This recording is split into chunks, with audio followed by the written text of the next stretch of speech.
So it's been actually a couple of months since I've done a podcast episode, and I'm really pumped today because I'm getting to talk to sort of a friend from a distance. I feel like we've become friends through this, unusual stage of our lives, but we've always been in each other's lives probably the last, 15, 20 years.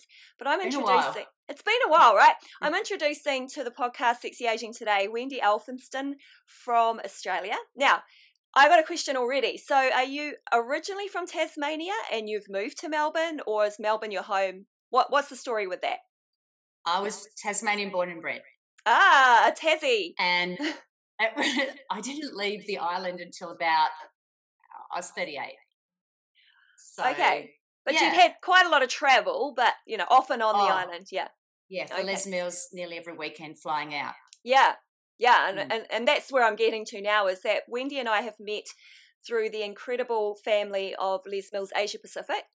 We both worked for Les Mills, and Wendy's based in Australia and I was based up in Asia, and we were basically one big happy family. And Wendy is still a trainer and presenter, so that I want to applaud and acknowledge, a lifelong service to the education of trainers that deliver the incredible, life-changing classes with Les Mills. You are one of the foundation trainers, Wendy, and I think it's incredible, and I applaud you for, you're sticking at it and you're still changing lives. It's amazing. But you've been teaching since 1993. Yes, I've been instructing. I started off as a freestyle instructor. Yeah, as we all did before Les Mills, right? Yeah. There was none of that pre-choreography. It was make up your own and just hit and miss and hope you get it right, sort of thing. Yeah, and God, I was bad at it. Well, I think that we were in such high demand because, it was in the stage of, it was back then when fitness clubs were just starting to really kick off, and that whole group fitness culture was really growing, and there was a real shortage of instructors. And so I don't know about you, but do you remember teaching like 5-6 classes a day and just moving around from one fitness club to another? And well, I was school teaching full time. Right. So okay, so let's get to that. Yeah. So I used to always teach after school. Okay, so you're a full-time teacher now, and your focus is special education. Yes. Yeah. We need more of you, Wendy. 10 years. It's amazing. That is such an incredible purpose, because I have a neurodiverse child, and so I am all about those people that can, really help our children that possibly struggle a little bit with the education system. But so I kind of fell into it. I have been an art teacher right from graduation. Then when I left Tasmania, I basically left Tasmania because everything was same. And I was the queen of my castle, but I just started thinking, well, what next? So that's when I left. And along my journey, I met a person who was a assistant principal. So I basically left working fitness industry in Canberra, then Melbourne, and met this person, and he said, you're going to waste, or your skills are going to waste, and you need to come and teach at my school. And I said, well, I don't know what to do. I teach mainstream and I'm an art teacher.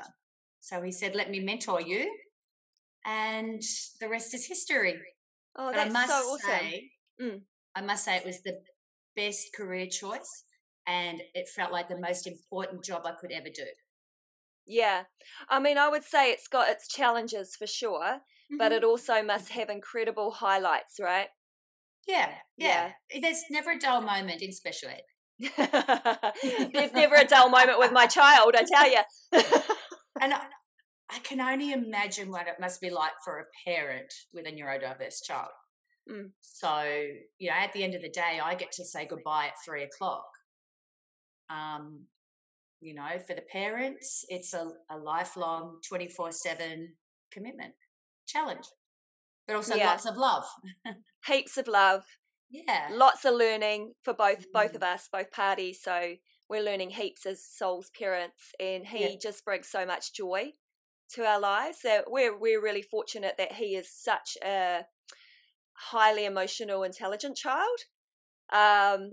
So yeah, we have lots of interesting conversations and helping him deal with relationships and, you know, social situations. And he seems to be taking that on board really well. But anyway, we are here. That could be another podcast. I know, right? Yeah, I've thought about it. Don't worry about it. Me too. We are here because we've both fallen into the conversation around menopause when you're a fitness trainer and what that means for you physically, mentally, and emotionally. So I want to dial back and really, you know, give you the opportunity, Wendy, to share your story. There are a lot of people out there that are very curious about, you know, these stories around women like us that are very visual with what we do. We are, you know, we're up front teaching classes, presenting at workshops, on social media, representing women in midlife who really seem to have it all together when it comes to, you know, the physical workouts. And yet in the background, there's still these challenges which probably weren't spoken of. So, yeah, do you want to share your sort of first moments, like realizing that something wasn't that fantastic? Yeah. Yeah. I need to preface this first of all by saying my sister has like gone into menopause 3 years before me. Okay. And I saw a lot of my friends starting to show physical changes, emotional changes. And I thought, I've got this. I'm fit. I'm healthy. Nothing's going to change. I've got the mindset. I'm going to learn whatever I can, do everything I can, sail through this thing. Oh, how naive I was. And so, oh gosh, Trace, I don't know how far it went back. I did notice, and everybody says it, oh, when you turn 40, it's really hard to lose weight. And I'm from a very curvy, pear-shaped family. So I used to always compare my physicality to my peers, you know, in the training team, like aiming for the elusive six-pack. And that which you've had, and I've seen that on multiple occasions. And just a big ups to you, Wendy. Like, yeah, absolutely. I've seen you at your peak fitness. I've seen you prepare for DVDs, and I just got to hand it to you. You know, you do commit, and you get the results, and you're such a great role model. So, you know, maybe you're not enjoying that. You know, we do recognise the effort that you've put in, and yeah. Thank you. There was something you said to me previously. And I said something about, what is it? Oh, look, the memory's brain gone. fog. If you know, you know. Oh, imposter syndrome. Oh, yeah. And I said something to you, I was typing, and you wrote back, fuck that. Did I? Yeah. And I thought, that's the Tracy I know. That's, you know, the vibrant, out there, but I was always sort of stuck in my head and overthinking and overanalyzing. So anyway, turning 40, yeah, things changed, and I physically started filling out, thought, got to train harder, got to eat less. You know, there's the good old work out more, eat less philosophy. Calories in, calories out, apparently. That's what we're told. Yeah. It's just promoting it. Well, I think for lots of people it works. Yeah, it does. You know, and I just feel like there's a caveat when it comes to women in menopause. So, yeah. Anyway, carry on. So that's when I noticed it was like just not working. So post 40, then I started having some issues with a lot of period pain. Oh, like I read, so I was like once into, you know, knowing everything, Googling everything, finding it out. So yes, I've learned that the estrogen peaks before it declines. Cool. That's why my periods hurt so much. But I was fainting, vomiting with pain, and then thinking, how am I going to go to work today? How can you work and deal with this? So I went to my gynae and I said, fix it. And he said, hang on, most women your age are saying, help me have a baby. And he said, you're the opposite. And I said, take it out. Do whatever. Like, so I had an ablation in the end because that was at least going to take the pain away. Do you want to explain a little bit more about that? Are you happy to share, like, what does that mean? Because you've said the word ablation, and I think that is for some women like, what is that? Yeah. So he consulted obviously with me and said, no, look, hysterectomy is not an option just yet, but you are definitely not wanting a child, so we can make things happen. So the tube tying or clamping is an option, but that will just stop possibility of pregnancy. You'll still get your period. So it's the period that was causing the pain. So if I didn't build up a lining in my womb and then there was no passing, there'd be no pain. And they say laser the whole lining of your cervix. I think that's the right word. Well, for your uterus? Your uterus, the uterus, right? Yeah. Okay. I'm with you. Totally gets lasered. You don't build up a lining. There's no likelihood of a pregnancy because it's not like a safe house for the baby to grow. Right. And so for me, it was basically there was no lining to pass, so I had no pain. Just out of curiosity, were you having extreme pain before you had the ablation? As in, like, was there a history of it? Did you have that in your teenage or years or your 20s?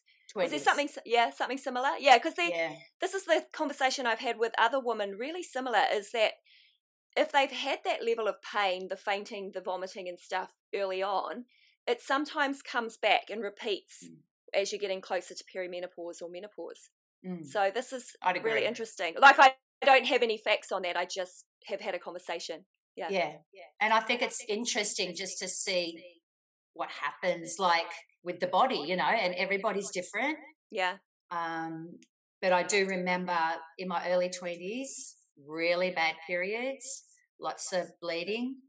I couldn't take the pill.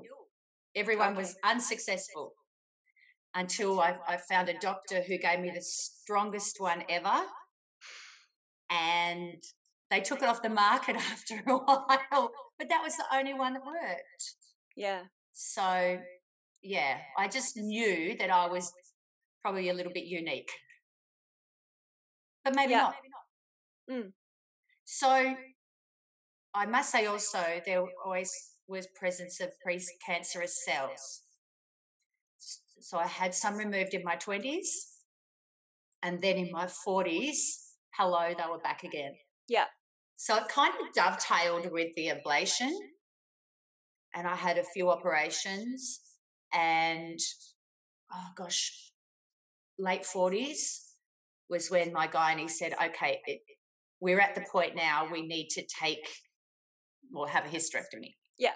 So you've had your uterus removed, but you've still got your ovaries. Is that right? You've had full... The saga continues. Carry on, Wendy. This is lighting up the airwaves. So when we went into lockdown, Melbourne had one of the longest lockdowns, and one morning I woke up and I had this terrible back pain. So at this stage I still had my ovaries and life was good. So I woke up with back pain, rolling it out, didn't work. I still had full range of motion, so I thought my back hasn't gone. So in the end, I was vomiting again. Hey, it's a common thing. And I said to my husband, I need to go to emergency. So off I go. They said that I was passing kidney stones and to go home. And after a full day at emergency, went home, but went to the GP the next day and had an ultrasound, and I had a big cyst, an ovarian cyst, which had twisted filled up with blood, Mm. twisted the ovary, bled, had to come out. So during lockdown, I had both ovaries removed. Wow. Yeah, which was October last year. Okay, so not so long. So 12 months. Okay, so what's happened in the last 12 months for you? I got big. Okay, so yeah, and that's me being self-deprecating, I suppose. yeah, we all are, right? It's a way of dealing with something that's like frustrating, I guess. Yeah, it is. It's really annoying, but especially, I suppose, being in my industry, that I have to look at it positively and go, listen, this was a health issue. So I had the ovaries out. My gynae said to me, do you want support, hormonal support? And I said, no. But that was based on the fact that my mum never had any HRT. But my mum didn't go through what I went through. So she didn't have, surgical menopause. Menopause, which you obviously have. Yeah. So I was fine October till April. And by April, I felt gross. I just felt not myself. And I thought, well, you're still recovering from this surgery. But my biggest push was my mental state. I'd have thoughts, and then I'd be like, who said that? Yeah. Where'd that come from? Where did that come from? And they were thoughts of like, if there was a cliff, I'd jump off it. Yeah. Really? I don't know if you read in my book, because I know that you read, but I wrote, if I could smash my car right now, would anybody miss me? Yes. And I was like, I cried when I read that. Who the fuck was that? Yes. Who says that? It's like there's a little thing here on your shoulder. Good voice, bad voice. And we're confident people. We know that I think the two of us have also had the ability to just talk to someone, right? If something's not feeling right, we both have those communities and those connections with girlfriends. But when you have a thought like that, it's really worrying, because you think, well, how did I get to that place? Like, was there any kind of moments in time that took me to a place where I think it would be better if I just stopped? And you don't want to say anything because there's shame attached. Yeah. So I knew from all the reading I've been doing that I needed hormonal support. I knew it wasn't anything else. I've lived with anxiety my whole life. I developed that in my teens. I'm a massive overthinker. And that's probably why if I educate myself, then my mind is rested. But this was weird.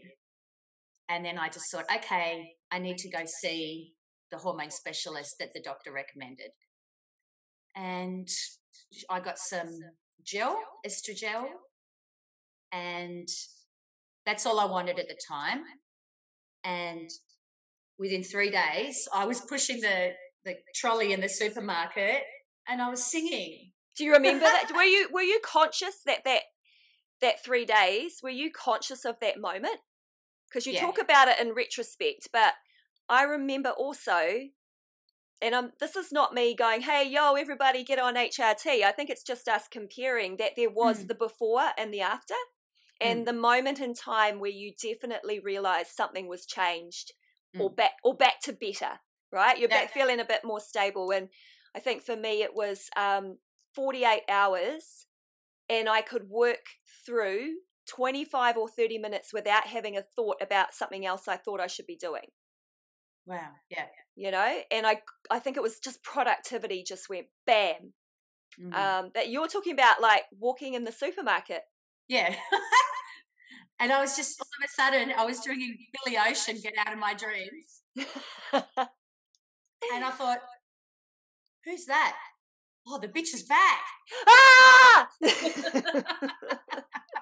It was 3 days. Yeah. And I had read your book, so I was interested to see how long it would take. But it was like a cloud had just lifted. and I could smile over random things. I was so grumpy. And I look back and I go, God, term 1 at school was so hard. And I was not getting along with so many people and things like that. And then go, oh, it maybe wasn't their fault. I had a moment too, Wendy. Look, I just am absolutely loving our conversation because you are touching on real things that happen in life with us as women going through menopause sometimes before we know what's actually happening. And you can reflect back on them and go, oh, okay, that was me in my worst, at my worst, right? And then you have to kind of run around and say, sorry. Sorry about that. Yeah, wasn't me. Yeah. Yeah. I also, by chance, I always linked, and it's really weird to talk about, but we need to, painful sex. Yeah. At the my first consultation with the menopause specialist, I said to her, because she only works next door to my gynae surgeon, and I said to her, I think I'm still healing from the ovaries because it really hurts to have sex. Yeah. And she went, it's 6 months later. It's not that. Yeah. Well, I didn't know. Yeah. So it's all the dryness that happens. Yeah. And the vaginal atrophy. So I'm learning about these things as well. And I have an upcoming episode where I'm talking to a specialist and we're actually talking about the vagina and all the things that, all the things that happen during menopause that affects your quality of life, but also affects your relationships and your self-esteem. Yeah. So, I mean, this is the thing, Wendy, people just aren't talking about it. And it's just such a shame that people would go through years of pain and just go, oh, it is my life. That is my life from now on. I'm like, no. Yeah. And especially like, I was talking to a lady yesterday at the gym and I said, like, trust me, I'm going to talk about this a lot. Tell me to stop ever. And we ended up talking about painful sex. And I said to her, oh, my God, I've got this cream and it's changed my life. And a little light bulb went off in her head. Her eyes, yeah. Yeah. And so we ended up talking about how, like our partners feel guilty. We feel not like doing it, but maybe we should to keep them happy. I always think, well, if I'm keeping him happy, maybe he won't go look elsewhere. And all this stuff that you don't really need to go through. Yeah. So are you using vaginal estrogen? Yeah. Okay, that's cool.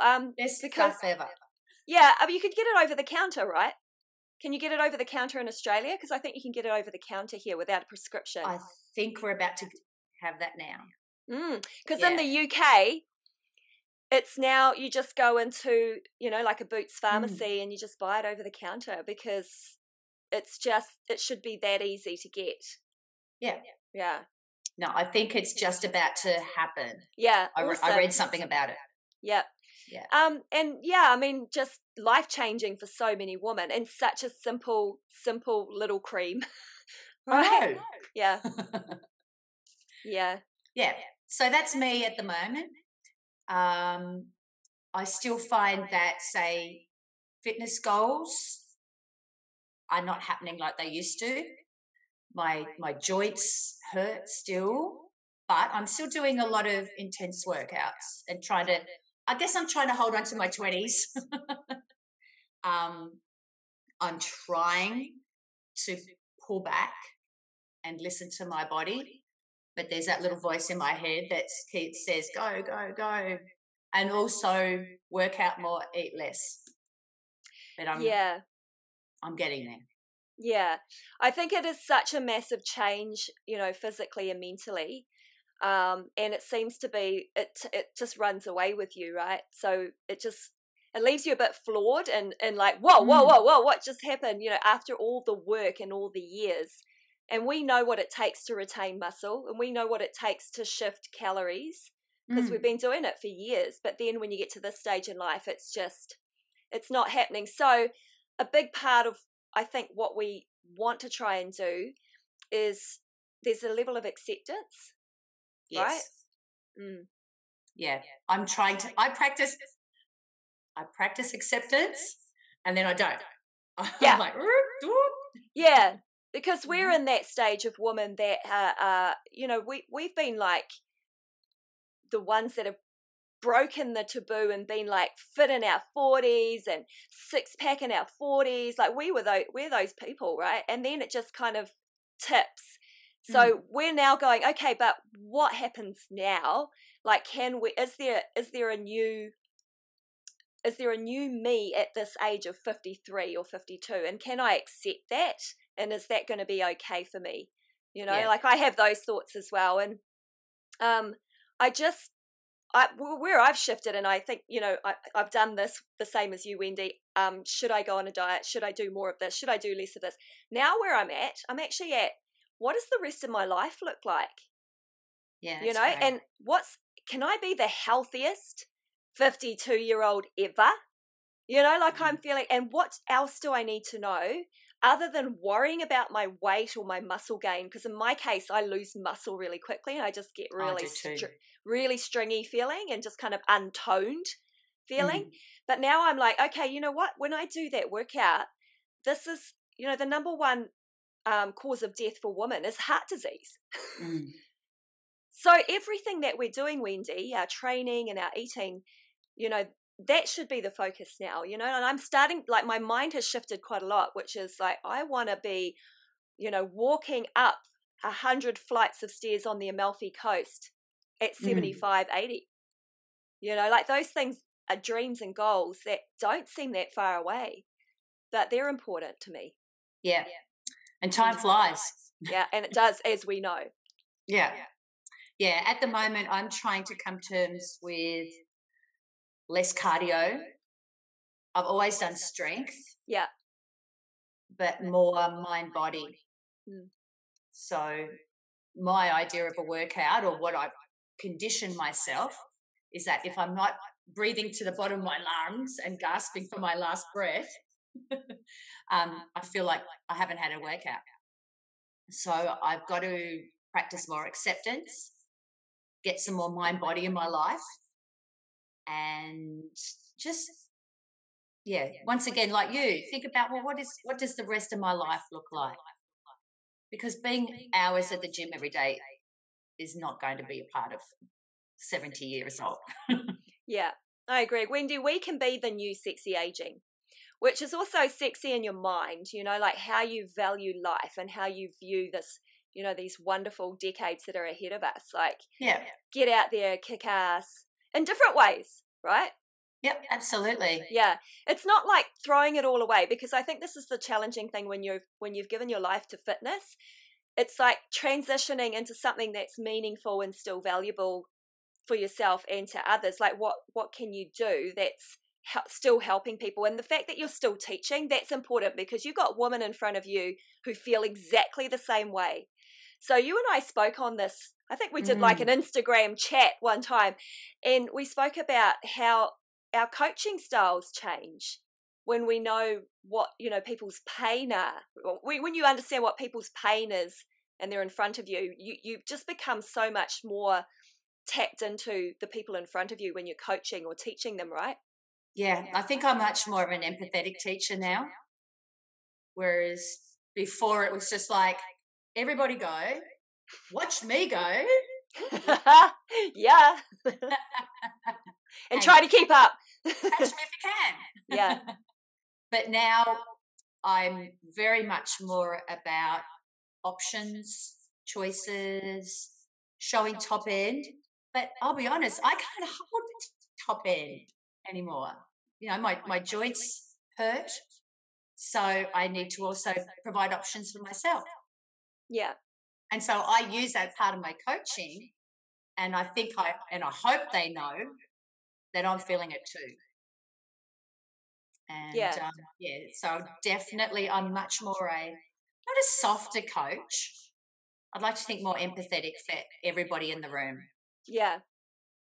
Well, I think it's awesome. That's an amazing skill to have. And I think a lot of younger trainers should look to that. In actual fact, I do see this is one of the cool things about the fitness industry. I do see younger trainers start to come through with a higher level of empathy in their coaching, because the generation coming through are not all focused on the physical benefits now. They actually do talk about the mental wellness aspect, right? And I applaud it. I think that's fantastic. We should have been like that, but Times have changed. Times have changed, yeah. Thank goodness. Yeah. And even the body positivity movement, you know, like there's no room for thinking that there's only one way your body should look.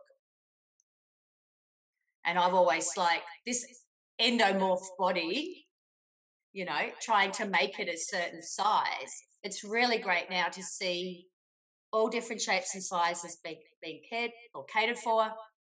There's even gear out there that all sizes can wear. And I think even workouts are more geared out for different people, different ages, different sizes, different abilities. Yeah. So it's definitely changed.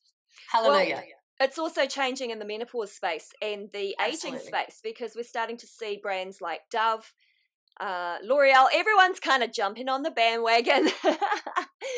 We are a well-supplied generation of women. We like to take care of ourselves and look good, and so there's a ton of brands out there pitching to us right now, and you can see it, right? But it's good. I think it's great. It sort of recognises that this is an important life stage for women, and, you know, we'll accept any of the help we could get. Yeah, and I think people such as yourself, you're paving the way to make, like, for the next generation, this is going to be no big deal at all. Yeah, I hope so. I hope that they listen to this, like this conversation. They go, oh, there's these two fitness trainers and they're talking about menopause, and they go, you know, what do I need to know and how do I find out? That's what I hope for, right? So how did you find out about menopause? You've got quite a few resources. I see all your books.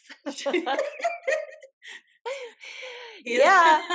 Okay, they're great. And actually some of those authors, I've interviewed them. So yay. Yes, absolutely. It's Amanda. Yep. So I started getting some hot flushes even before the hysterectomy and the oophorectomy.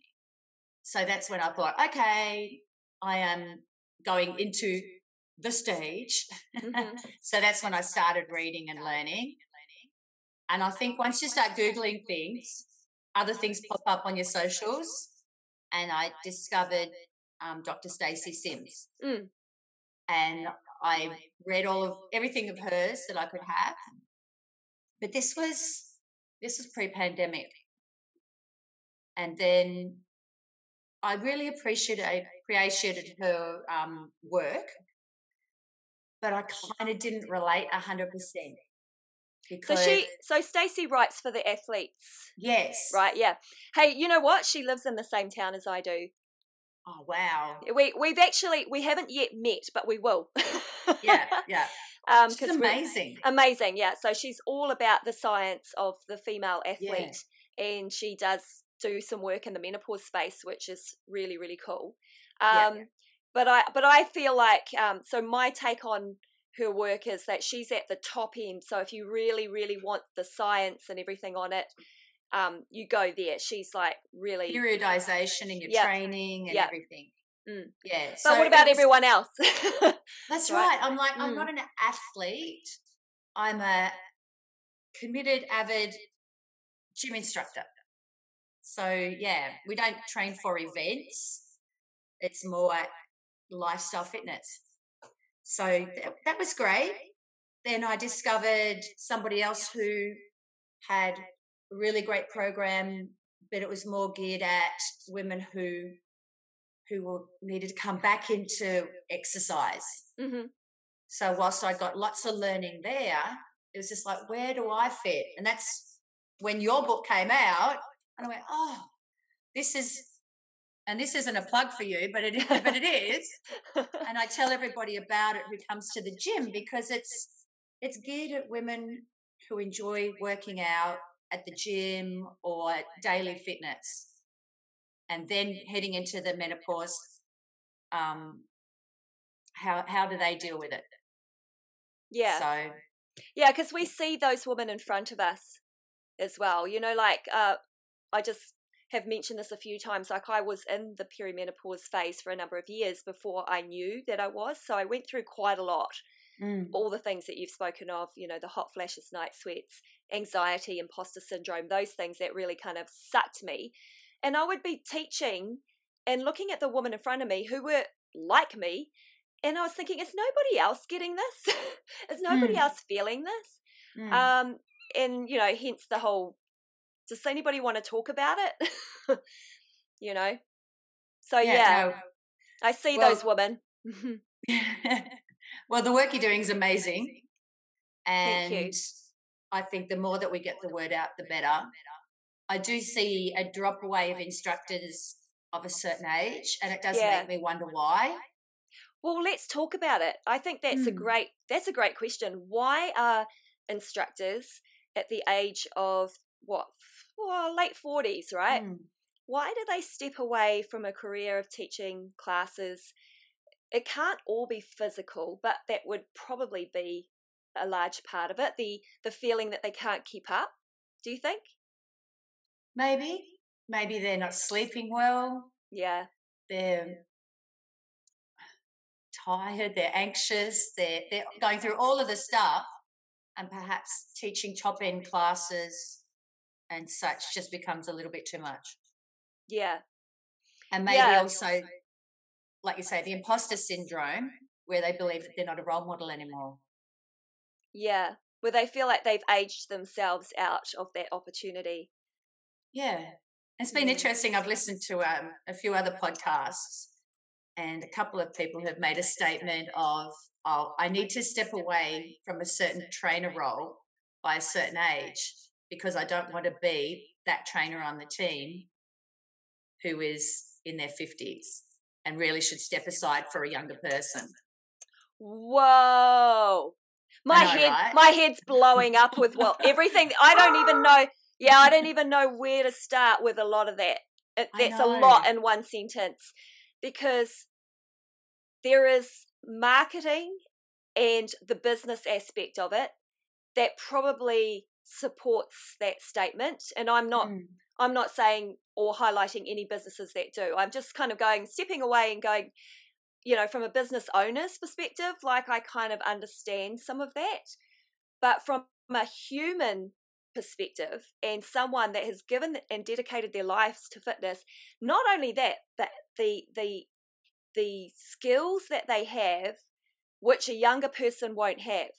That's right. Which is life experience, the ability to connect on quite a deep level in a very short space of time. You're on a stage, music is blasting, you've probably got some equipment in your hand, and yet you're able to land something that's deeply meaningful to someone, and only you know how to do it because you've had that life experience. So why would that not be important? Yeah, exactly. And also, why would that not be role model to future instructors? So do we have role models, Wendy? Me? Well, you and I, do. Yeah, well, of course we do. We're supporting each other. That's what this conversation is about. But then I think about, okay, so what about the generation in front of me? Like, where are they and what are they doing? I must say my role models are my peers. Yeah. Who are the same age, such as yourself and other people in my field who have come before me. But we're all similar age. Yeah, and that's my question is like, okay, so where are the ones that are still there? So for me, I guess Kylie Gates is a couple of years ahead of us. Yeah. Rocking Lisa it. Lisa Osborne. Yeah. So there are, but the issue that I'm just going to bring up is like, how come nobody spoke about it then? Right. Yeah. So this is just an interesting thought or a point that somebody made, and I just went, okay, I'll file that away for later, but it's still not going to make me step away from what I'm doing. Don't step away. You step away on your own conditions because, you know, I still see how much you're changing lives and making a difference, Wendy. And I feel really supported by Listeners Asia Pacific. We've got a few who are 50 plus on the team, and we feel the same appreciation as anybody else on the team. That's awesome. I see massive diversity, actually. There's a massive range in the team, and I'm looking from a distance, so I can sort of look back and look in and see what's happening. You've had Melbourne One Live recently, and I can just see such an incredible diversity across the team. It's exactly what it should be. Yeah, absolutely. Yeah. So well done. Well done, Les Mills, Asia Pacific. Yeah. They're great, amazing people. So what would you hope for the woman coming up, and that they're about to join this road, this journey of menopause? What would you want for them? I'd want for them not to be wondering constantly, like, what's happening to me. To be able to have that resource right there for them, and they'll be able to tick a box, a bit like what you've got in here, and then pull all the pieces together so that everything's just a lot smoother for them. Yeah. I think no one needs to feel alone. And even though my mum went through it, she went through it differently. My sister went through it. She lives interstate, and so we chat about stuff. I was probably annoying her more than anything, asking questions. Yeah. But that means that she kind of went on the journey herself. So it would be great if the information was out there, just as much as it is for puberty. Yeah. Pregnancy, post-pregnancy. Why not menopause? Yeah. And also, why not andropause? Yeah. For the guys. Yeah, absolutely. Yeah. I did do an interview with someone and we talked about andropause. So it was a little way back. But I think it's, fitness instructors, guys, should know what they need to change and adjust, to stay well and healthy in their 50s and 60s if they want to, continue teaching classes. Although I don't think that they probably go through quite the mental issues that we would through menopause, the doubt and the fear and the not knowing and all that sort of thing. Maybe, or maybe there is some mental health issues like low mood, depression. Yeah. And that sort of thing. Not that I'm an expert, but I think, like with the decrease in testosterone, I think there's also the decrease in mood. Yep. They just get themselves a young chickie babe instead. Yeah, that elevates their mood. And a fast car. Yeah, that's right. We don't do that. Oh, actually, we can. We should go on these like tropical holidays with all our menopausal girlfriends. A lot of movies coming out like that now, so. Remember Shirley Valentine?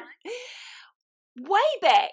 Yes. I remember, and I thought it was fabulous, and I might have only been in my early 30s when I saw it. That would be about right. And I thought she was amazing. And now it's so much more meaningful because I understand why and what the movie was about. But I saw recently, is it Thank You Very Much, Leo Grande? I want to see it. Okay, with Emma Thompson, brain fog. Unbelievable. Oh. Yeah, she was unbelievable and it was incredible. So, yeah. She came here to Melbourne. A friend of mine went and saw her. Oh, wow. Oh, I should have went. Anyway, I need to see that film. Yeah, it's good. It's really uplifting, and I think it also makes you feel really optimistic about the future and for women of our our generation, which is like we're talking and things are going to get better, and we're punching above our weight to get the health system to recognise our needs. So there's some good things are coming. Yeah, and it's a really great time of life. Yeah. I think I finally know who I am. Does that make sense? Yeah, totally. Yeah. I know who I am. I know what I want. I know my boundaries. I had no boundaries when I was younger, and that didn't serve me at all. Yeah. But 40 plus, I think there is a massive mental shift in the way you see yourself and what you want. And I think 50 is fucking awesome. Amen, sister. Yeah. So thank you so much for our catch up, Wendy. It was really heartwarming. We didn't need those tissues, so we had those ready. So good to chat, and I look forward to seeing you in real life.